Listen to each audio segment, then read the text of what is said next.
One thing that we misunderstand with young men and young boys is that they're not in touch with their emotions. They're not actually connected with their emotions and the feelings that they have. But the reality is, I think that they do. They are quite well and truly in touch with their emotions and feelings. But the way we expect them to express it is probably not what we expect it to be. So it's not that they don't have emotions and they're not in touch with their feelings. It's just that the way we expect them to express using words, they may not be able to do that because I think they don't necessarily always have the language. We get so much wrong about men's mental health, especially when it comes to young men.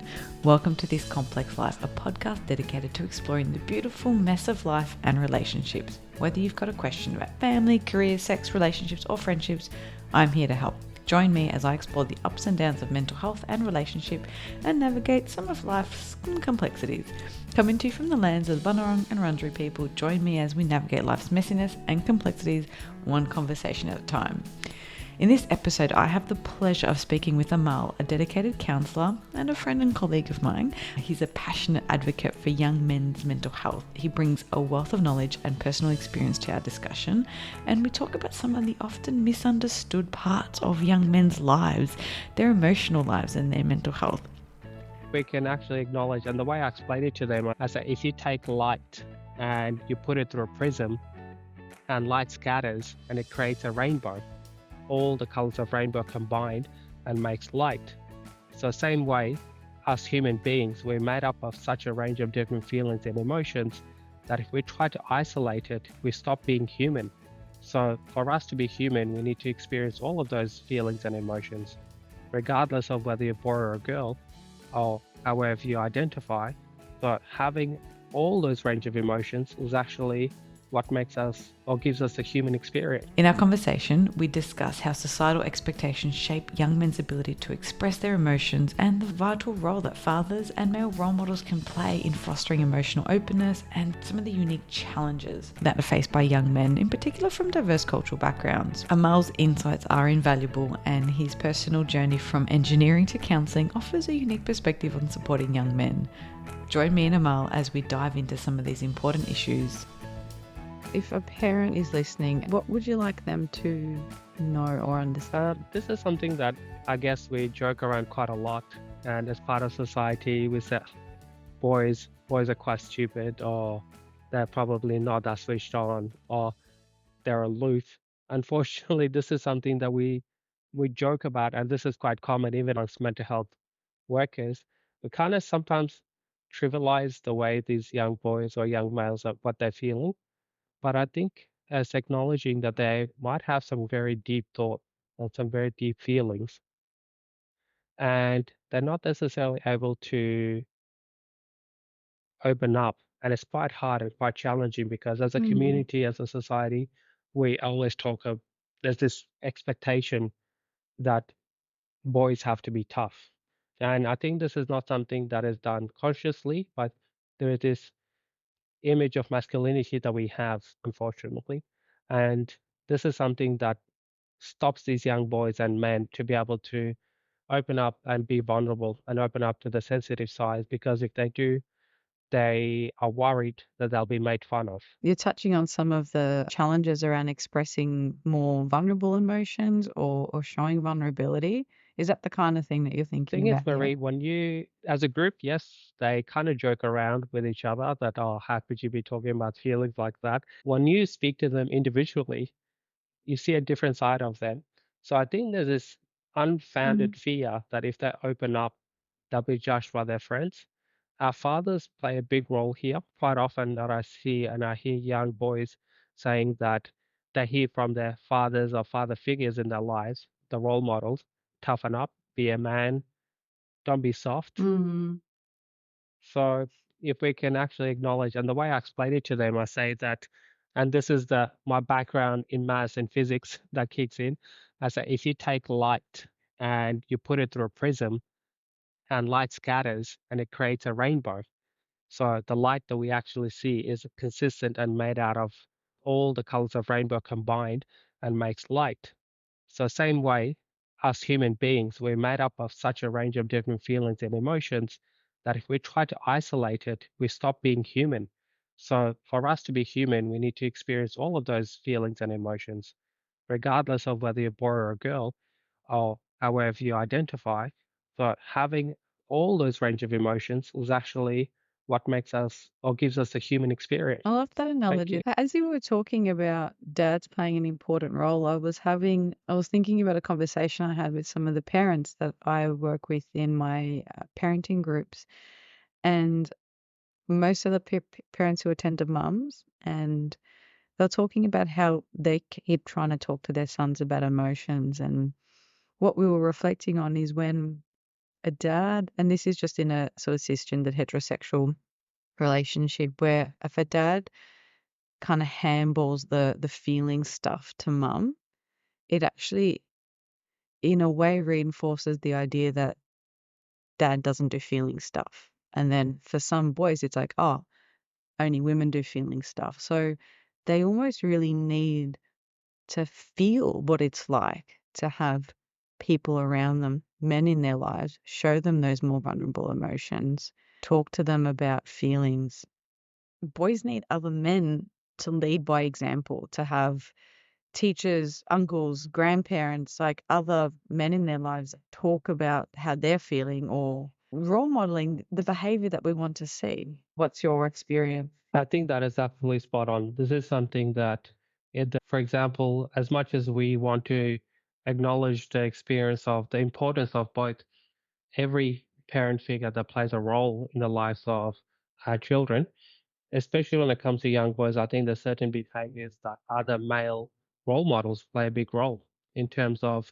It kind of reminds me of a documentary that I was watching a while ago. It reminds me of a documentary that I was watching, and they're having these issues with elephants attacking villages and killing them, and they're finding rhinos with broken back, and they were trying to figure out what was going on.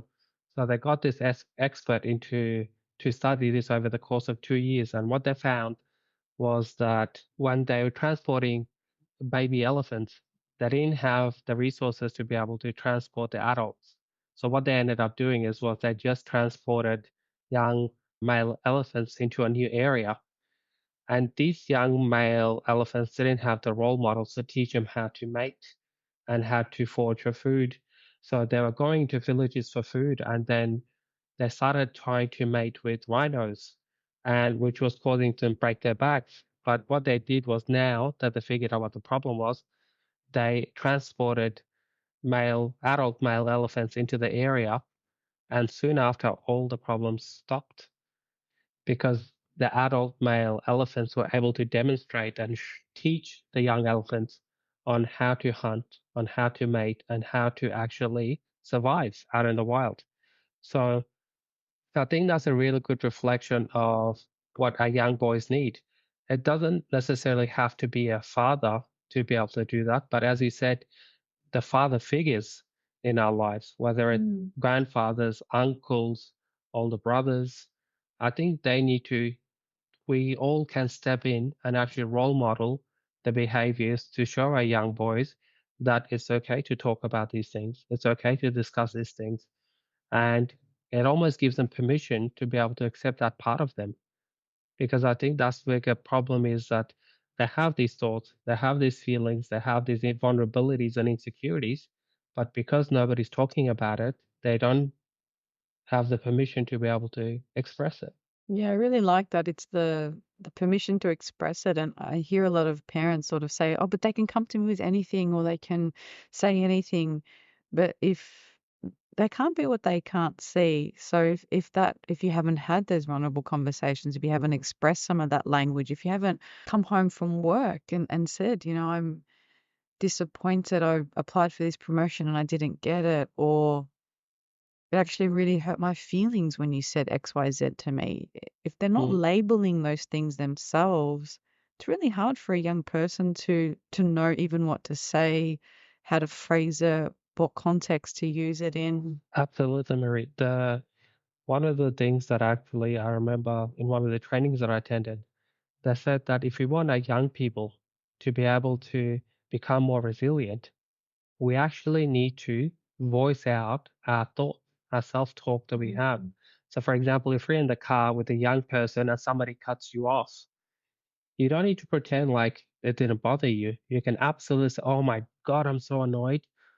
It's okay. It'll be okay. That's all right. Nobody got into an accident. Let's just get on with that day. Let's not let that ruin my time or my day or my night." What that shows the young people, adults have these moments, but we also actually, how do we resolve it? How do we process it? How do we address these things as they come up? So I think sometimes, and I can understand why parents do this, but they always try to show the best parts of themselves to their kids because they don't want to stress them or worry them. But in doing that, I think sometimes it takes away the opportunity for those young people to learn from their parents, experiences of their parents or the adults around them. So I think we need to, as Brene Brown talks about the power of vulnerability, it's like there's great power in being vulnerable and being authentic in that moment. I think we can all of us can learn from each other, and also shows us all that we're human.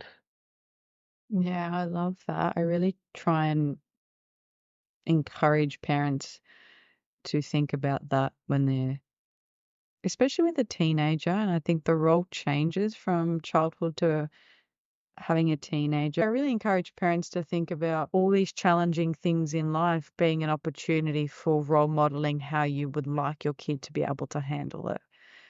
Mm. Because I get the idea of wanting to be seen as perfect or have it all together or not worry them. But sometimes the wrong message gets taken away from that. They might think, well, I can't struggle with this because my parents never struggle and there's something wrong Mhm. with me if I can't cope. Or I'll worry them because they're always so Yeah, worried about me, so I can't share with them. So the intention is so good, but I it's think pure. sometimes, yeah, it Yeah. really masks, or maybe it's not always a bad thing, but it misses an opportunity to connect on a deeper level and role model different ways of handling situations, and emotional vulnerability is being a really big part of that. And as you said, it becomes those teachable moments, the great learning.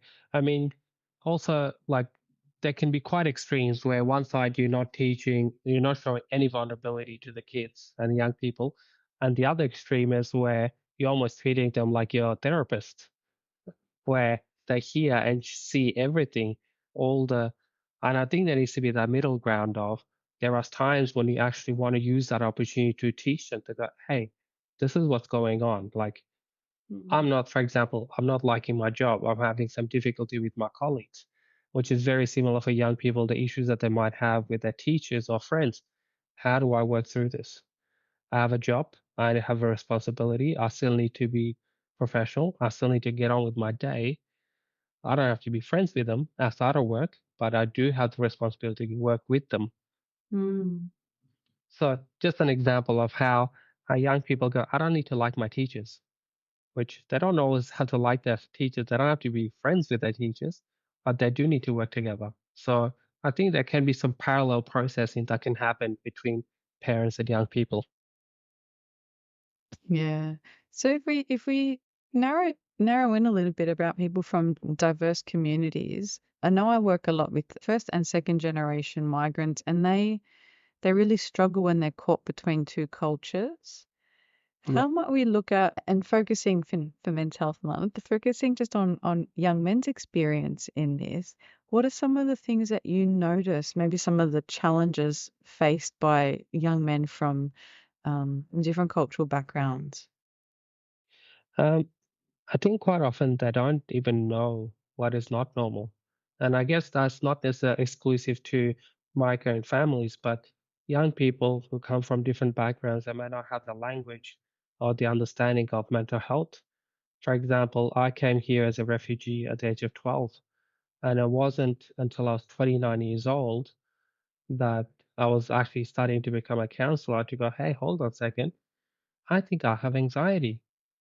And then when I started to look back at the signs and symptoms and my history, so, oh wait, that actually all makes sense.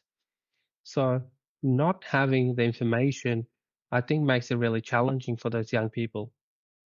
So, especially when it comes to coming from different refugee backgrounds, not knowing what the norm is or what is available, what supports are there, what services are there, I think it can be extremely challenging. And added on top of that, there can also be language barriers. So I think that just exacerbates the situation even more. Yeah, I found that really tricky when trying to communicate with families because even if you found a direct translation, sometimes the understanding in another culture is very different. Like, I think of how much public health information has been promoted through things like Beyond Blue, for example. Mhm. So your everyday person has some understanding of what anxiety, depression means. And I was talking to someone on the weekend who was saying back home where they're from, only like kind of one flew over the cuckoo's nest type, patients. But just that's what they thought. Anyone who goes to see a psychologist is like that kind of unwell, hospitalized, maybe going to get some sort of lobotomy or ECT. So they really didn't know the wide range of supports available and how it can be used to promote health or for mental ill health or to navigate relationships. Like there was a lot of shame and stigma associated with that. And that was a really tension point for some families. And in some countries, depending on what countries and what how mental health is looked at, for example, as an Afghan Australian in Afghan community, it used to be that if somebody need a psychologist or mental health, you're crazy. There's something wrong with you. Unfortunately, that stigma, I'm hoping that it's becoming a bit more talked about and that stigma is reducing. But for someone who comes to Australia and new, that stigma is still quite high. That shame around mental health. And also the cultural expectation is that you don't talk about your problems with outsiders. So if it's your problem, you must deal with it within yourself or within the family. So if you've got a family member who's not well or not coping, you don't go telling people that they need help. You just keep that to yourself because otherwise it brings shame to the name of the family. I think when it comes to mental health, we know that environment, community, there are a whole bunch of other things that actually promote good mental health and well-being. And so if we take away mental illness and working with mental health professionals, in your experience, what are the sorts of things that people can look for in their own community or in their network that feels maybe a little less confronting or a little less stigmatizing that can still bolster mental health and be a really good support for them? I think the informal supports that can be like communities have great protective factors built in automatically, like being able to talk to, like when we're talking about families who are as migrants or coming to Australia, like for example, I'm thinking of Afghans, like when they came to Australia, the sense of community is still quite strong. That thing of wanting to be around other community members, being around elders, and being connected to the wider community, that can play a big role where they can actually start talking about, hey, things have been a bit tough, or like they don't need a psychologist or a counselor with them all the time, but just talking to each other or recognizing how difficult it might be for someone who just come from for example, a war situation or an unsafe situation. It's like, we know that it takes time to settle in because just because you're in a safe country, that doesn't automatically set off. How are you doing with that? Are you talking to anyone? Because, it's quite common to have some that has an impact on you. So just normalizing and I guess empathizing and like just making it available to say, you know what, if you ever need to talk to someone, I'm not a psychologist or counselor, but, you know, we're around and you don't have to deal with everything on your own. Yeah, I love that. So it's the friendship and connection. Yeah, absolutely. And Connection. Yeah. sorry, yeah, we like I was looking at some data and some doing some study around the impact of trauma, and one of the things that is consistent in people's stories and in the literature as well is the capacity for a community to come together and having people that support you and believe you is a really big buffer to some traumatic events. So not Yeah. having to do things alone, part of that is really healing in itself. And I think that, like, I was remember watching this TED talk that there was this gentleman who was talking about addiction, and he was looking at a study of mice, and they got them addicted to drugs, and then what they did was afterwards they put one mice into like a mice heaven where there's community play Oh, networks. the rat Yeah, yeah, playground, was it, or something? yeah, Yeah. yeah, yeah. The rat heaven, as he called it, and the other one where there was only, but they had still had access to the water, drug-laced water, and the other one who was lonely. The mouse that was lonely, drank the drug-laced water until it died, whereas the other mouse was able to actually not go to that because it's still getting its needs met through the community through other means. So it actually started drinking normal water. So once we have that sense of community, sense of connection, and I think that helps us to go not feel so lonely, because one of the biggest problems with mental health is that it makes us feel lonely. It makes us feel alone in our struggles, and those voices or those feelings constantly remind us that no one will understand you, no one will be able to help you. But having a community around you can make a huge difference, no matter how great the challenge is. It might not fix it, but it might be able to support it. And Yeah. may I add, the right kind of community, the community that is compassionate and empathetic rather than what's wrong with you, just get over it. You mentioned earlier your experience coming to Australia as a refugee, and some people don't know that before counselling, you studied engineering. Yes.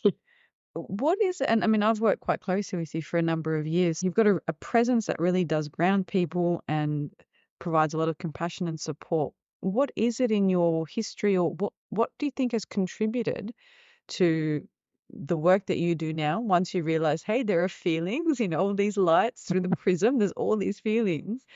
How does all of that come together in your work? In all honesty, if I talk about my refugee background, one of the expectations is that people from those parts of the world, they pursue engineering, lawyer, doctor, accountant. That's the expect professions. And to be honest with you, that was a big influence on me when I was trying to pursue engineering. And it took me about 5 years to be able to accept that maybe I need to change direction. I was fortunate enough to be able to have that opportunity to change pathways from engineering. Like, the one thing that I like about engineering is all quite systematic.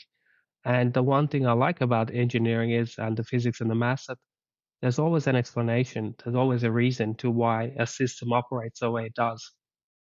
And if something is not operating, then there's also a reason for that. So I kind of bring that mentality into my counseling, that if something has gone wrong and is stopping someone from operating a certain way, if we can find that and help them with that, then maybe the overall functioning of the system or the person can be improved.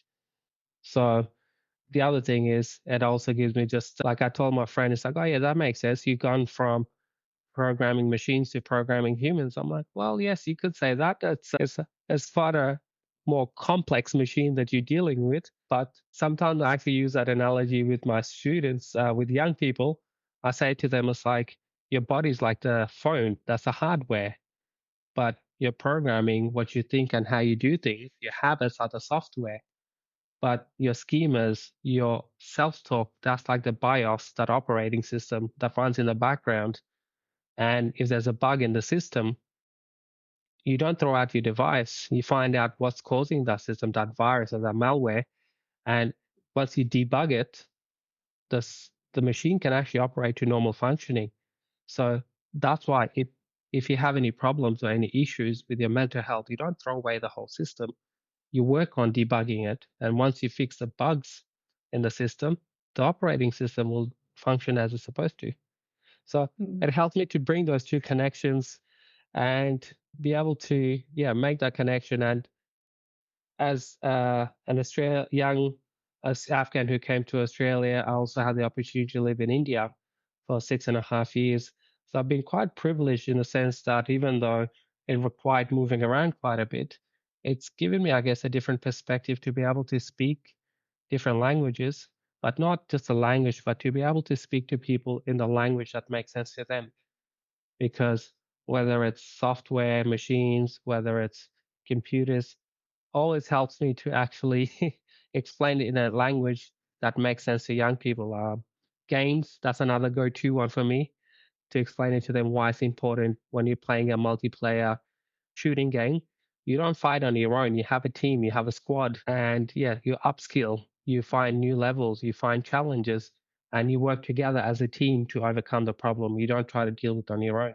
Yeah, I really love in all of those analogies and examples, you're really focusing on like the story or what happened or how did we get here. It's not stigmatizing, it's not what's wrong with you. It's there's something that there's like a bug here or it's really reminding me of those books like, what happened to you and the body keeps score, like all of those sorts of things that are really talking about what we do makes sense if we understand the story and it's a function of like it serves a function sometimes and really trying to understand that. And one of the things that I normally share with pretty much every client that I see for the first time, I tell them that it's not my job as a counselor to tell them what to do, but it is my role to help increase their self-awareness. I go back to the Johari window and I talk about increasing that awareness because rather than just reacting to situation, it's really important to know why you're doing what you're doing, how it's affecting you. But afterwards, you're absolutely free to continue doing that should you choose to do that. But you have choice to be maybe make different decisions. So again, it gives them the agency to go, you're allowed to do whatever you want. You're free to make your own choices, but just know why you're making those choices. So there's a little bit more self-understanding and self-awareness. I love that. And as a parting kind of thought or kind of encouragement for listeners, what can we share with them around either encouraging the young men in their life to talk about emotions, or if dads are listening, what's one thing you'd like them to take away from today? Uh, to all the dads who are listening to this and mums, but since we talk about men's mental health, to the dad, if you're listening to this, you're listening because something within this resonates with you. The young males in your lives, whether it's your son, whether your friend's son, whether it's your nephews, someone in your life, sometimes they just need to hear you talk about how it's okay to talk about feelings. Just to open up that little gateway, that little opportunity for them to be able to encourage them to come to you. They may not come to you straight away. That's not like it's going to happen overnight. But if you just keep consistent, I'm sure that they'll open up and realizing that young males, young boys, young men are going through a lot these days. The more connected we have become due to our technology, that's also actually significantly exposing us to more traumas and more pain around the world. So I think just encourage him to go, you know what? Life's tough sometimes, but we were never designed to face life on our own. We always had a team, we had a community, we had a tribe, we had a clan, and we always have groups. So as long as they know you're on their team, you're not going to always be able to solve their problems, but knowing that they have you on their team, they will find their own solutions and they'll do it in their own time, their own manner. As long as they know that they're loved and accepted as part of the group, they'll come to you when they need you. I love that. Such a beautiful message.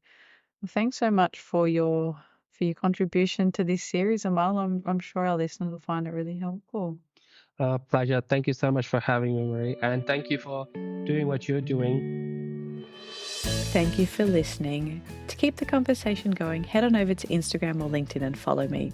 If you'd like to keep updated with episodes and other interesting things happening in mental health, join my weekly This Complex Life newsletter, where I'll share tools, tips and insights. There's a link in the show notes. Got a question you want answered? Shoot me an email or a DM. I'd love to hear from you. And if you enjoy the show, I'd really appreciate it if you could leave a rating and a review. It helps other people find the podcast.